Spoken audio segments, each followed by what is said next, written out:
In Cambodia's lush countryside, Buddhist monks come to pray. They are the soul of a quiet nation. But here, in this peaceful place, these people became the victims of the worst genocide since the Holocaust.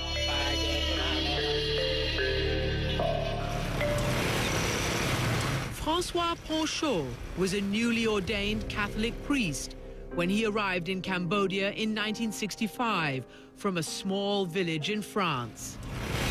He was sent to do missionary work, but like Raphael Lemkin, Father Panchaud would become a crusader against genocide. What was life like here before the arrival of the Khmer Rouge? C'était vraiment pacifique. It was really peaceful. It was really a place that slept, that lived happily without much ambition. Father Panchaud learned Cambodia's language and its culture, and he quickly fell in love with its people. But by 1970, Cambodia was unraveling. The Vietnam War had spilled across its borders. In the Cambodian countryside, the Americans were carpet bombing North Vietnamese camps. And in the capital, the US was propping up a corrupt government. Cambodia descended into chaos and civil war. From the jungles, a shadowy communist rebel group was fighting to oust Cambodia's US-backed government. They called themselves the Khmer Rouge. Their leader was Pol Pot, and they had a reputation for brutality. They were killing the villagers and the village chiefs. They were forcing people out into the forest and burning the villages. But as the chaos reached its height in Cambodia, thousands of Americans were protesting against US involvement in the region. Things had gone so badly in Vietnam, their only interest in Southeast Asia was in getting out. Sidney Schamberg covered Cambodia for the New York Times. I think at this point, what people were doing was running away from Vietnam. Vietnam including Cambodia.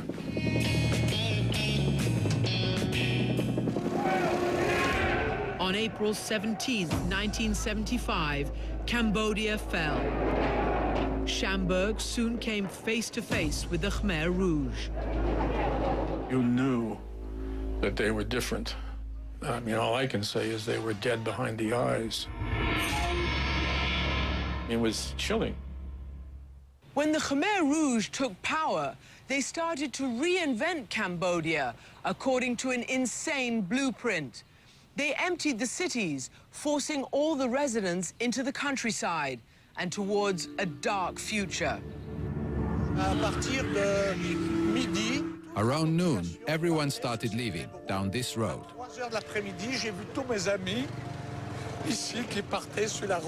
Then I saw all my friends leaving. There were hundreds of thousands of people who were trudging along a few kilometers an hour. It was truly a staggering sight, incredible. Then the Khmer Rouge forced all the foreigners onto trucks and out of the country. At the border, Father Panchaud broke down, weeping. It was as though we had gone mad. We were getting out of a country of the living dead. With the country now sealed, the Khmer Rouge went about creating their new Cambodia. And the killing began in earnest. The Khmer Rouge envisioned a return to Cambodia's medieval greatness, a pure nation full of noble peasant farmers. For that, they had to purge everyone else: the rich, the religious, the educated, and anyone from a different ethnic group.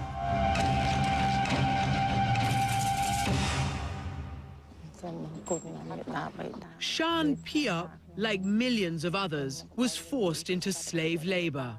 The Khmer Rouge ordered us to work in the rice fields, dig ditches, and work in farming groups, while armed guards watched over us as if we were prisoners.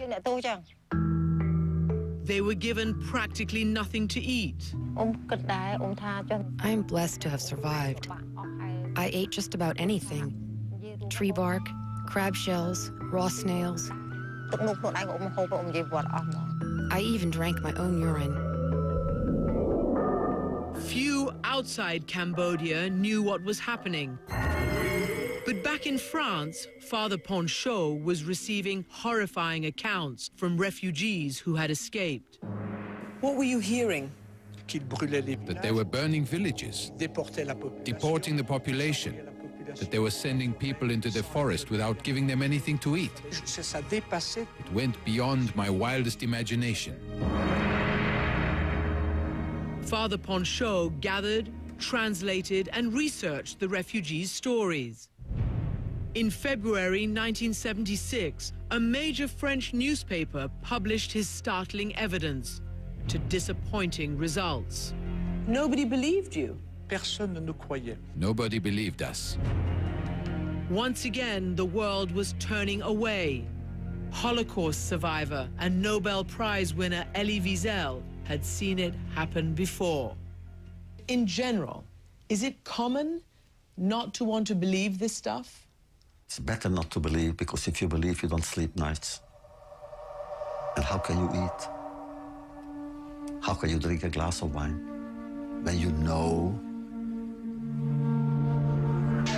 But the US government did know. In a meeting in 1975, Secretary of State Henry Kissinger acknowledged the brutality of the Khmer Rouge. But he also knew that they shared an enemy: Vietnam. Tell the Cambodians that we will be friends with them, Kissinger told an official in the region.